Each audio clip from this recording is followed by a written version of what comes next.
जय हिंद विद्यार्थी मित्रांनो, पोलीस भरती 2024-25मध्ये आज म्हणजेच 12/3/2026 रोजी झालेल्या ग्राउंडचे मार्क जाहीर झालेले आहे विद्यार्थी मित्रांनो. आणि या ग्राउंडमध्ये विद्यार्थ्यांना कशाप्रकारे मार्क पडलेले आहे बघू शकता. पुरुष उमेदवारांचे मार्क आहे, बघू शकता. विद्यार्थ्याचं नाव दिलं आहे, चेस्ट क्रमांक दिलेला आहे, 1600 मीटर शॉर्टपुट आणि टोटल मार्क असे दिलेले आहे. आणि या घटकामध्ये बघू शकता विद्यार्थी मित्रांनो, विद्यार्थ्यांना कशाप्रकारे मार्क पडलेले आहे. जास्तीत जास्त विद्यार्थ्यांना इथे 40+ मार्क पडलेले आहे.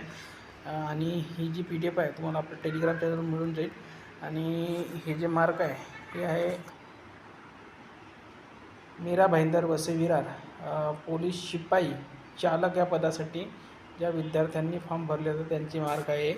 कारण की चालक या पदासाठी 2च इव्हेंट आहे, 1600 मीटर आणि शॉर्टपुट. टोटल ग्राउंड मार्क विद्यार्थ्यांची जाहीर झाली आहे. ज्या विद्यार्थ्यांना 47 किंवा 45 किंवा 44 या रेंजमध्ये मार्क आहे त्यांनीच लेखीची चांगली तयारी करा चालकवाल्यांनी, कारण की यावर्षी जागा कमी आहे, ग्राउंड कटऑफ जास्त जात आहे. धन्यवाद. फक्त चालकसाठी.